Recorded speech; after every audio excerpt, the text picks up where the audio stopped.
The edge detection techniques like Prewitt, Sobel and Robert filters are completely based on gradient operation, which are useful for detecting the edges inside the image. Now we have to study about the Gaussian based techniques which are used for detection of the edges that are present in the image. Now the first and the foremost technique in this Gaussian based technique is Laplacian of Gaussian. The derivative operators which we have discussed so far, which may be Prewitt, Robert and Sobel, are very sensitive to noise. So it is our primary task to filter out the noise that is present inside the image. To filter the noise before enhancement, Mayer and Hildreth proposed this Laplacian of Gaussian filter. So what is this Laplacian of a Gaussian filter will do and how it is going to detect the edges that are present inside the images. For which in this technique we priorly use a filter that is called a Gaussian filter that is used for the smoothing operation, smoothing of the image, and parallelly it removes the any high frequency components that are present inside the image. Okay, so after filtering out the noise, we go with the enhancement step. This enhancement step or the stage is taken care by the Laplacian operator. So in this slide you can see there are like the different phases of the Laplacian of Gaussian filter. Like here I have considered a step edge input model. This is one of the edge model, and after applying or after passing it through a Gaussian filter, the resultant image will be in this manner. So for this image we are going to perform the first derivative and the second derivative, which is nothing but we are performing the Laplacian for the resultant Gaussian image. The same thing you can see in the mathematical manner here.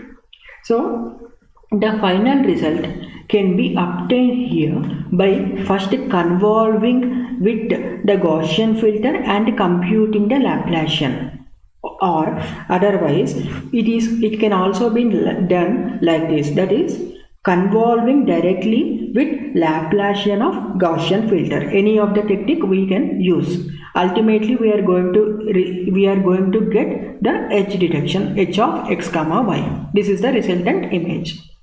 So for this Laplacian of Gaussian filter also we do have a mask, like how we have the mask for Sobel, Prewitt and Robert operators. Similarly for the log filter also we do have a mask, and this is my 5x5 log filter mask and this is my 17x17 log filter mask.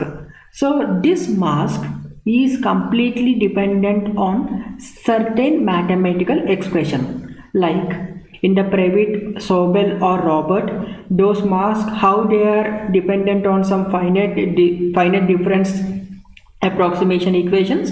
In the similar manner, this mask is also dependent on certain mathematical expression. That expression is given by this equation, that is del square g of x comma y equal to x square plus y square minus 2 sigma square by sigma power 4 into e power of minus x square plus y square by 2 sigma square. So dependent by using this expression I can develop a log filter of 5x5 mask and a 17x17 mask. Okay, so how the result by using this log filter technique we'll see now. This is my original image, so this is my log filter and this is zero crossing, where the detection criteria, what detection criteria? The edge detection criteria, that is how one can able to like detect or can able to recognize any edge is here. In the there will be a presence of zero crossing in the second derivative. Of course, that is combined with the large peak in the first derivative. So this is the one familiarly we take as a granted in order to detect the edges. Okay, now by using this Gaussian filter, that is Laplacian of Gaussian filter, of course the Gaussian filter primarily removes the noise, but at some time It smooths the edges and also other sharp intensity discontinuity within images are also getting smoothed. Okay, and the amount of blurring is dependent on the sigma value, that is standard deviation. As if you are having a larger sigma, it is used for better noise removal. Okay, that will be good, but at the same time you need to get affected with the blurring effect. That means the blurring inside the images edges will increase. So larger sigma ultimately removes the noise, but it blurs the edges that are present inside the images, for which we have to take care of it. That means there should be trade-off have to be maintained here between noise removal as well as the edge enhancement. So we need to use a smaller kernel here. Kernel here is nothing but it is a mask. It is always advisable to go with a smaller sigma or smaller kernels only for effective edge detection by using the Laplacian of Gaussian here. So this is about the Gaussian, one of the Gaussian based edge detection technique, and let us move with the second technique. What we have here is the canny edge detector technique. So what is this canny edge detector technique is used for? Like for extracting useful information from the images. Like before edge detection techniques, we may have a chance to lose some information with the process of edge detection operators. But with the help of canny edge detector, we can able to get an effective edge detection as an output. So here the canny uses the first derivative of Gaussian as an operator, and it determines the greatest value here, because we know that this is the expression for your Gaussian, right? Because this is the expression for your 2D profile of the Gaussian, right? This is okay. And this canny edge detector is how it is more accurate than your Laplacian of Gaussian. I will explain it now. In this technique, what I am doing here is, as you know that the Gaussian filter is used for smoothing operation and any noise removal operation. So I just wanted to split this 2D Gaussian into 1D Gaussian functions in this manner. So this is my 1D profile and this is my 1D profile. So this is one variable and this is one variable. So this 2D profile is splitted into two 1D profiles here in this manner, for which I am going to take the derivative independently. So derivative independently means I can use here this if I assume f of I comma j is my input image, and I can directly apply to a Gaussian filter to get a Gaussian image. This is one thing. But here what I am doing, the input image is passed through a Gaussian filter, that is 1D Gaussian. So I will be getting two outputs here. The Gaussian filter is giving me a two outputs. One is 1D profile of x and the second is 1D profile of y. After that one, I am passing this block to gradient operator. So what is this gradient operator do? The gradient operator will do the derivative operator, that is del of g cross g convoluted with I. So what is g here? It will be a Gaussian that is convoluted with input image, and ultimately I will be getting the result of gradient as del of g convoluted with I, for which we can able to find out the magnitude and orientation at each pixel. So let us have a look in the next slide. The same thing I have given here. So as I have said you, I am independently applying the Gaussian filter to X profile and independently applying the Gaussian to Y profile. I will be getting df by dx and here df by dy. The magnitude at any cost I am going to find out here, that is m of I comma j equal to under root of dou f by dou x whole square plus dou f by dou y whole square. In the similar manner, I can able to trace out the angle or the orientation. This orientation at each pixel. So theta of I comma j equal to tan inverse of it is gradient along the y direction by gradient along the x direction. So it is the Gaussian gradient. That means it is y derivative of Gaussian and it is x derivative of Gaussian. Okay, so the magnitude representation you can see here. So this is I, that is input image convoluted with x derivative of Gaussian. Okay, and this is input image convoluted with gradient with respect to x. It is gradient with respect to y, that means derivative with respect to x, and it is Gaussian derivative with respect to y in this manner. So the same thing you can see here. So somewhere I do have my input image. Yeah, I will show you the input image, and this is my input image. So this input image, what I have done, I just I have got the outputs as x derivative of Gaussian here, y derivative of Gaussian. So how this x derivative and y derivative of Gaussian I have got means, I just pass this 1D Gaussian filter to my input image and 1D Gaussian filter to my input image, and after that one I applied the gradient independently, for which x derivative of Gaussian I have got here, y derivative of Gaussian I have got here. So after this one I just merging these two derivatives. Okay, so in this manner finally I am going to get the whole gradient magnitude. This is what I got, and this will be my orientation at each pixel for the obtained gradient magnitude. So I would like to figure it out in this manner. The image is Gaussian filtered followed by gradient and orientation operation in this manner. Okay, after that one we do have here non-maximum suppression.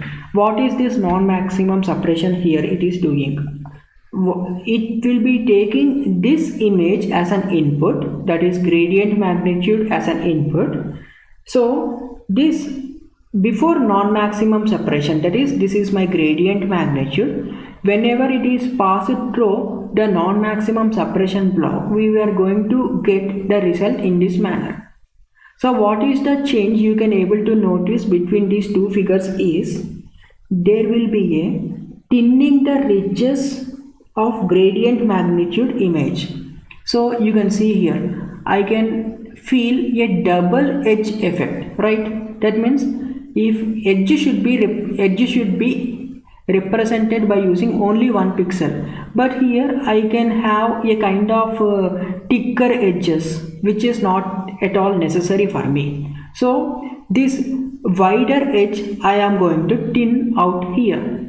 That means thinning the ridges of gradient magnitude image, where I am doing suppression kind of thing, that is suppressing all the values along this, I can say this is a line, right? So suppressing all the values along this line of this gradient magnitude image. So this is the purpose of this non-maximum suppression. So finally I am going to get the result of this non-maximum suppression as this manner. Now still I hadn't completed the entire operation. Something is left out here with me. Now the resultant thing is how to be thresholded, right, in order to reduce the number of false edge in the result here. So we will be using here two thresholds. Let me explain you why we are having the requirement of two thresholds here by taking this image as an example. So this is my input image. I have some low threshold value. So this low threshold value, why I have taken and why I have taken here the high threshold value, I will explain it now. So the threshold at low or high levels are used here to get some weak edges, and this high threshold is used for to get the strong edges. So strong edges, of course, they will be included in the edge map, but weak edges will be included in the edge map if and only if they are connected to strong edges.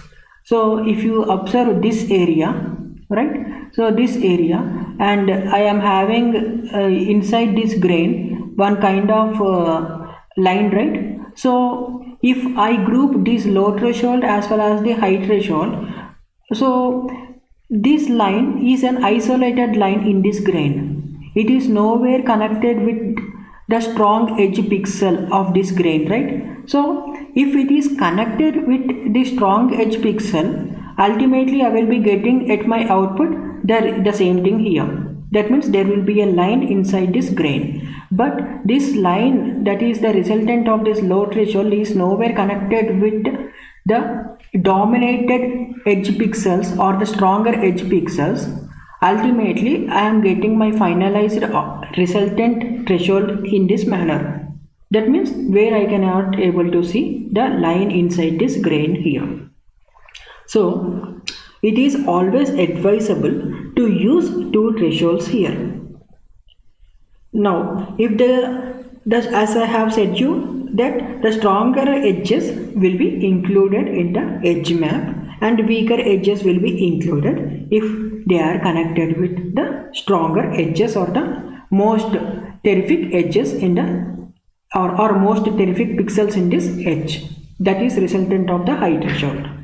So this is the finalized Canon edge detector output. Okay, the same thing here you can see. I do have the input image here, I do have an output image. So these, the intermediate one, like we can feel there will be a stronger edge, and the edges also have here weaker part. That means weaker edges as well as the stronger edges also we can feel here. So in summary, I would like to figure it out once again about this Canon edge detector operator. First and the foremost thing what we are doing here is we are just filtering the image with the derivative of Gaussian. Okay, so with the derivative of Gaussian is this one, filtering the image with derivative of Gaussian. So one is x derivative and one will be my y derivative. Finally I am going to get the Gaussian filtered output. Okay, so for which we are going to find out the magnitude and orientation in this manner. For this gradient magnitude this is, and this is my gradient orientation. Okay, now taking the magnitude of gradient and this one taking the magnitude of gradient and doing some processing to enhance the edges here. This process I am going to call it is a non-maximum suppression, that is to thin multi-pixel, because I can feel here some multi-pixel wide ridges such that they are converted into a single pixel width. Okay, so this is multi-pixel is converted into a single pixel width, and taking this gradient magnitude image again I am just doing linking. So wherever I am having some kind of a weak edges, that will be linked by applying a hysteresis threshold concept. That is grouping, pixel grouping I am doing here. One level, that is low threshold level output with some other level output, for which if I would like to group these two means I need to use two different thresholds, that is low threshold and this is my high threshold. So let me to start a edge curve. Okay, so for example I would like to take this one into picture. So this is my edge curve, right? Okay, so this edge curve is sometimes also appears like a line. So this result, like you can feel here, this is my stronger edge. In between I do have a weak edge or the lighter edge. So this is the purpose of your low threshold and high threshold. So that means here to continue So this low threshold is used to continue with the high threshold resultant edge, where we get finally a complete edge map. That means the resultant will have here that resultant output image will have all the edges of one pixel. Sometimes because we cannot see anywhere here only one pixel, right? Because double pixels we cannot able to find out anywhere. So that means the entire operation will be resulting me the edges that is of one pixel. So this is about the canny edge operator that is used for the edge detection technique.